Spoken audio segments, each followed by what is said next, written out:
This is Stephanie at Hightower Stitching. Today I have a short video which is another look at the cathedral window, and we're going to be looking at the window in the cathedral window because I've had a couple of questions about that. And what we're looking at today is going back to look at the windows where we put the 2-inch piece of fabric inside, and we're going to pay attention to these places where it closes up right here. And this may look familiar because this is one of them that we were talking about before as we moved along.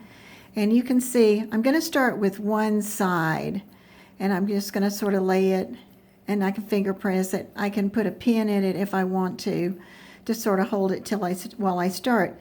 And so for this one, I'm not actually going to be doing the fold together on that. I'm going to start somewhere over close to it, and then I'm going to do my stitching to catch the piece that goes up there. Okay, so let me do that and I'll be back.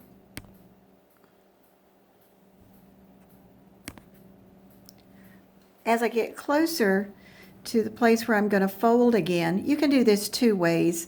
And at first, I think what I probably did was just started here, kept going, and then went on over to the corner. I keep thinking what to call it. I guess we'll call it a corner. And when I get close to that, I will just go ahead this time and go straight up. Then I'm going to turn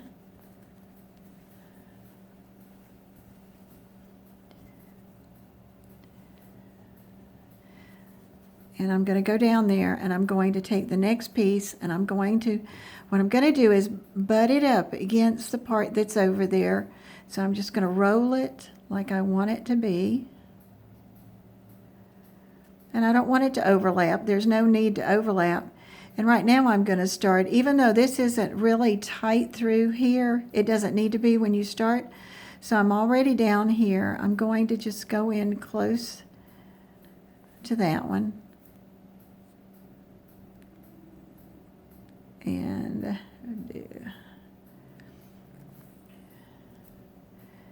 And then I'm going to do another one.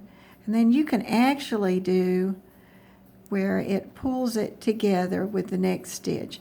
So I probably have to reposition this and slide it up a little bit more, and then I can do it. And you'll get comfortable with where you want it to stop and how much material you've grabbed out of that window on the bottom, that added piece, and then go over here. And that makes a pretty nice flat place when they're joined together. And then you just start again and you run over to the other.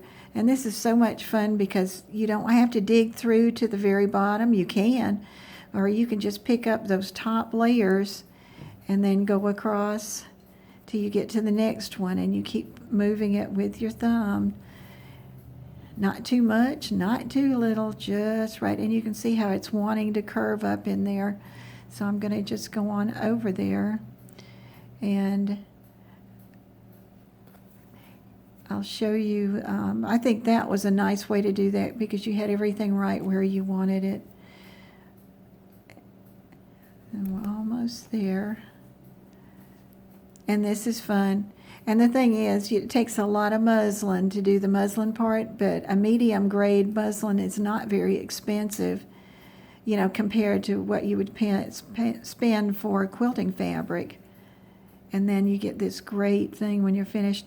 One of the ways you can do it is after you get used to doing it a while, you can take, and as you get closer, you can see I'm about that far, however far that is from within.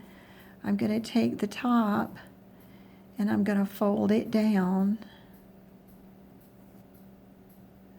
And when I think I have it where I want it, I'm going to go ahead and I'm going to join those out here in the center.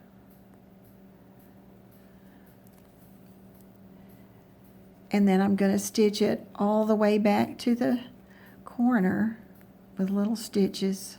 Make sure you catch. I'm going to get better at this, using this sewing through the camera lens. This is funny. And then when you get back there, all the way where you want it, then you can turn it and slide your thread, your needle back out to where you want to be, and you're ready to go again. So it's just a matter of your preference, and I'd probably do the first wave for a while till I get it, because like even with using the camera to look through, you can see how nice and flat that is. And this was a closer look at doing the window. I hope this helps. This is Stephanie at Hightower Stitching. Thank you for watching. And if there are any notes that I have, I'll put them in the description. If you like this, if this helps you as you're going through working on your cathedral window, please let me know. Thank you.